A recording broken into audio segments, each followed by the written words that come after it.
अस्सलामुअलैकुम। आज की वीडियो में मैं आपको आलू गोभी की सब्ज़ी बनाना सिखाऊंगी जो बहुत ही मज़ेदार और बहुत टेस्टी है। बिल्कुल कम मसालों के साथ झटपट में बनने वाली। अगर मेरे चैनल पे आप नए हैं तो मेरे चैनल को सब्सक्राइब करें और बेल आइकन को दबाएं ताकि मेरी हर नई वीडियो का नोटिफिकेशन आपको सबसे पहले मिले।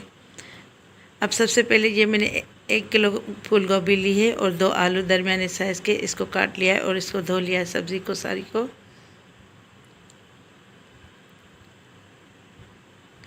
ये मैंने पानी गर्म करने रखा था, खौलता हुआ पानी।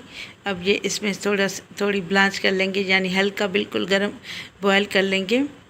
ज़्यादा नहीं पकाना, सिर्फ इसमें से ये इसकी जो बादीपन है और गैस है वो निकल जाए। इससे बहुत अच्छा टेस्ट आता है और गोभी का भारीपन भी ख़त्म हो जाता है।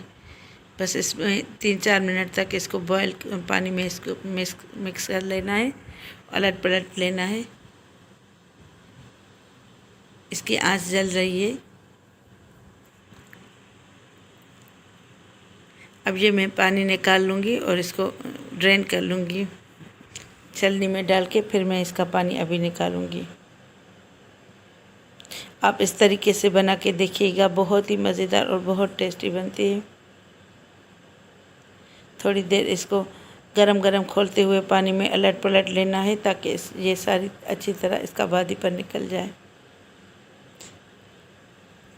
अब मैंने इसका पानी निकाल लिया है छलनी में डाल के। अब इसमें वापस कढ़ाई में डालेंगे और ये आधा किलो टमाटर या 5 टमाटर है, इसको मैंने बारीक बारीक काट लिया है।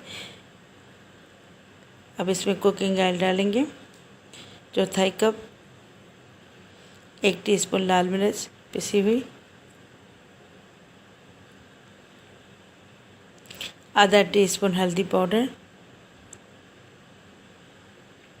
नमक आपके टेस्ट के मुताबिक, क्योंकि गोभी बहुत में ज़्यादा थोड़ा नमक जाता है तो इसलिए मैंने 1.5 टीस्पून डाला है।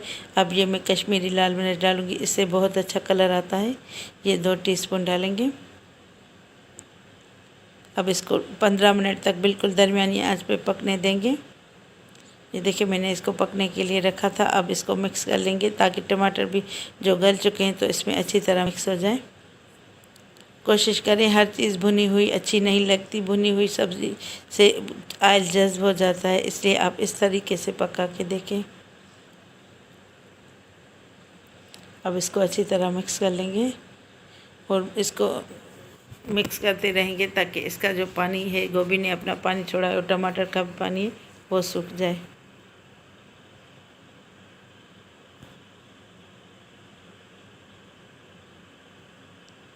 मैंने थोड़ी इसकी आंच तेज़ की ताकि ये अच्छी तरह पक जाए। ज़्यादा गली हुई भी इसकी न्यूट्रिशन ख़त्म हो जाती है, इसलिए इसका खड़ा खड़ा ही रखना है, ज़्यादा गला लेना नहीं है। जैसे ये गल जाए और लेकिन मैश ना हो जाए, सब्जियों का कलर और इसकी ग़िज़ाइयत बरकरार रहे।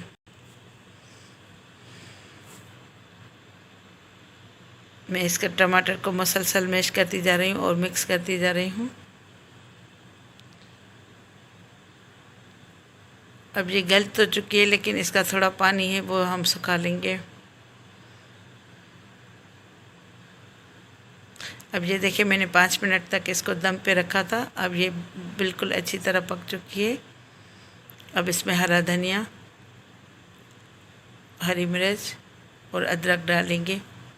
बकाया में गार्निशिंग में इस्तेमाल करूँगी। इसको आप घर की बनी हुई नरम नरम चपाती के साथ या चावल के साथ खाएं, बहुत ही मज़ेदार और बहुत ही टेस्टी, बिल्कुल कम ऑयल कम घी में बनी हुई।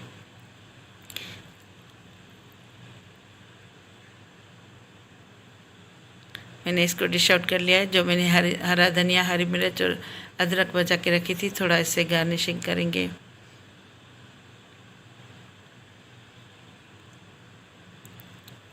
अगर मेरी वीडियो आपको पसंद आए तो मेरी वीडियो को लाइक कीजिएगा और मेरे चैनल को सब्सक्राइब कीजिएगा।